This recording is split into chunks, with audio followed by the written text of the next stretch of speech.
Yeah, come on up.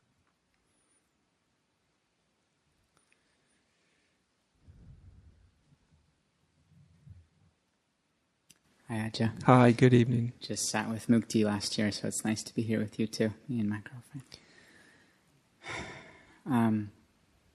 I'd love some guidance on managing my urgency. What are you urgent for? That's what I mean. So, I'm very clear that there's like no end game. You know, my father died in January, and that was another good, like, real, oh yeah, there's nowhere to go.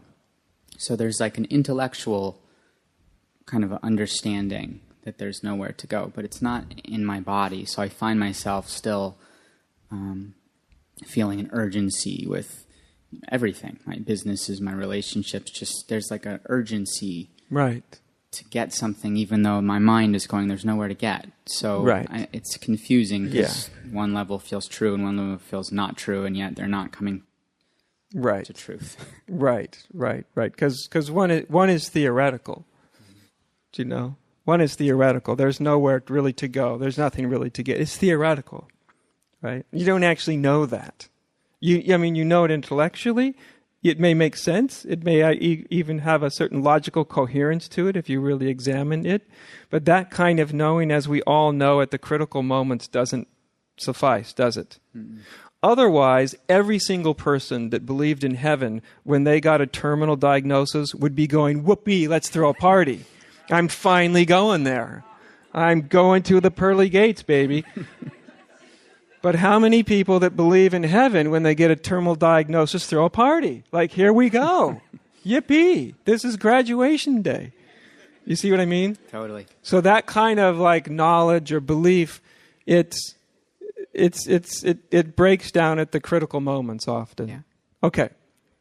So there's this urgency, right? It sounds like it's in many areas of your life. Now,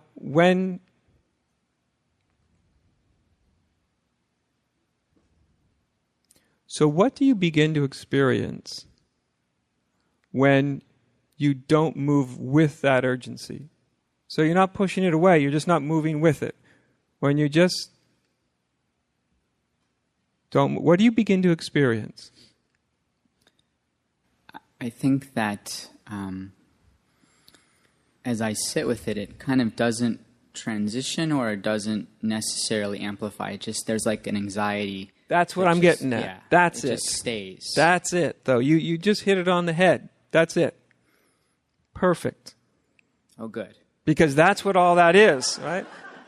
That's what the doing is. That's what the doing. What it is a way, everyone has their own hookup of how they deal with anxiety and fear, right? In their own makeup. And doing is one of the most popular ones. And so as soon as you even almost begin to not do, you feel what's underneath all that becoming, right? All that anxiousness to get something done. There's a lot of anxiety there, right? There's a lot of fear there. Mm-hmm. And so that's a really important thing to know. Because until you begin to open to what's fueling all that doing, then no matter what you believe or what you think, you won't really be able to stop it because you're not dealing with the underlying fuel, what's fueling it, which is anxiety, which is fear, right? So when you know that, then you can begin to allow the anxiety, the fear to be, right?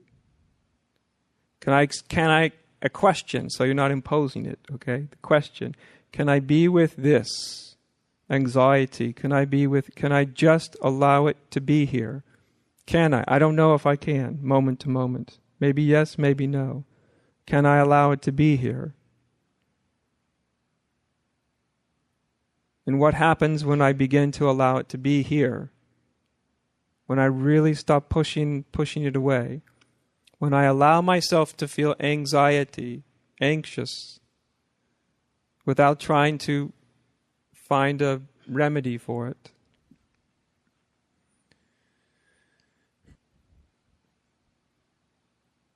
And you just begin to explore it. So you're actually exploring it rather than moving away from it.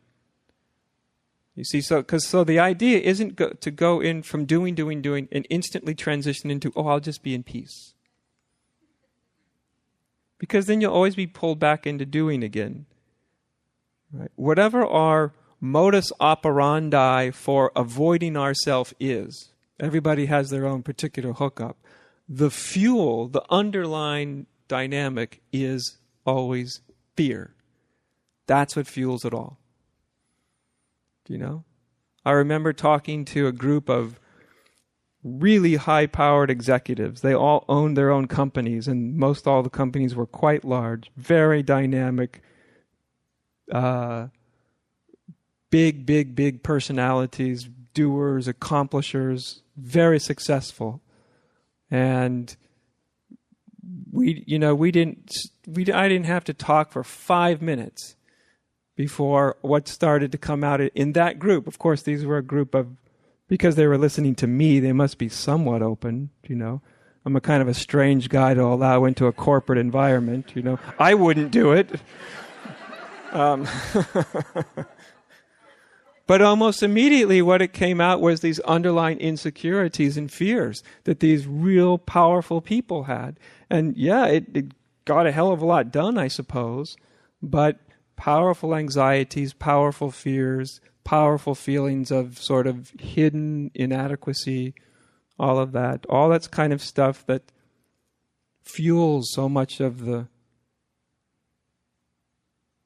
It's not the doing that's there's nothing wrong with the doing, right?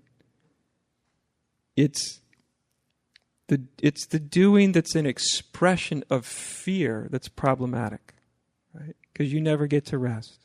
There's never enough, is there? No matter what you do, it's never enough. No matter how successful you are, it's never enough. You notice that? Mm-hmm.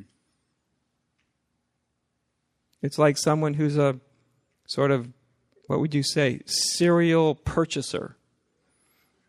Do you know? They just got to purchase something. Do you know? Our society depends on it. Do you know?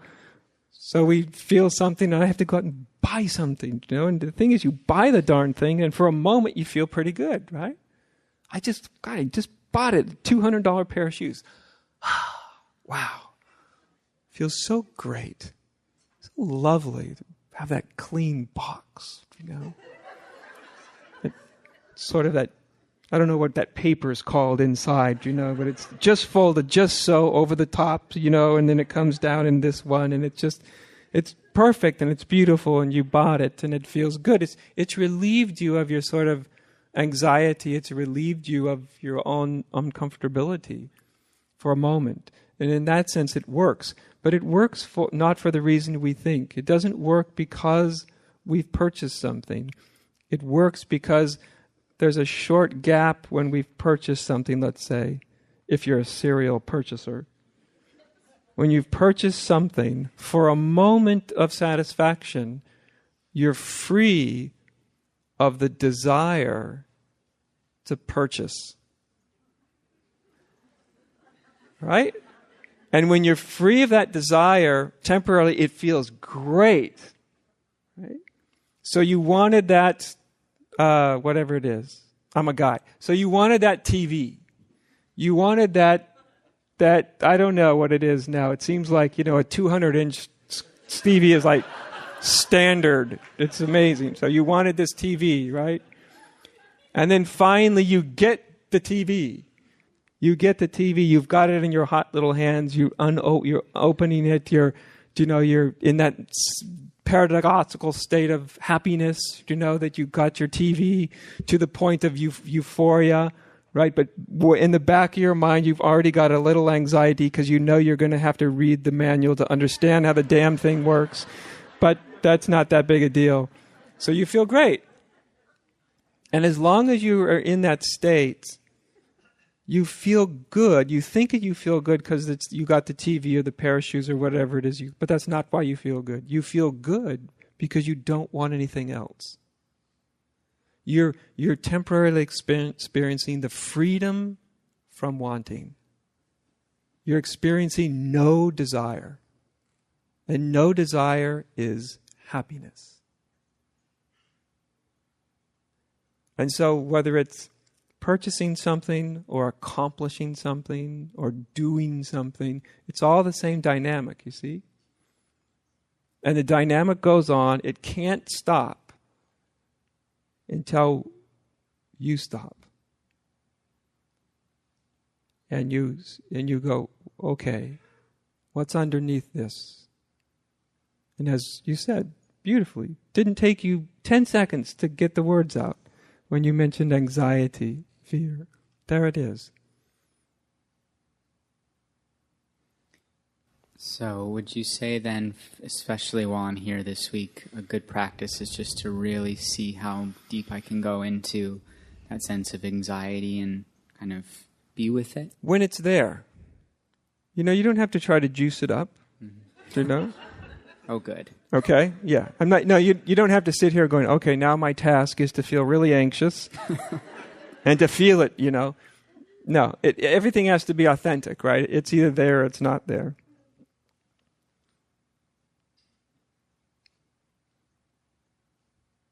So I'm going to do something that, who knows, you may not have to do it if it happens now, but you may do it later. I'm going to just talk about something, but you explore it, hopefully you explore it while I'm talking about it. So when we start to reverse this process, the backward step, right? So the momentum is going always out that way, right? I'm going to do something, I'm going to accomplish something, I'm going to be somebody, I'm going to purchase something, whatever it is. And it's just this movement of energy going out there. And we express it. I'm going to find my soulmate, I'm going to find the person that's going to make me happy. There's so many ways this can be expressed. And then we take the backward step. It's as if you're kind of going against the grain, going against that current a little bit. And as soon as you step back a bit, you go against the current a little bit, then you'll experience sort of that anxiety. If I'm not doing that, if I'm not accomplishing that, if I'm not obsessed with finding the perfect lover, I feel anxious, I feel, right? I feel afraid, I feel whatever it is. Maybe I feel inadequate. Maybe I bump into that sense of, that hidden sense that human beings so often have of not being enough. It's like the feeling of a deficiency of being in the center of you.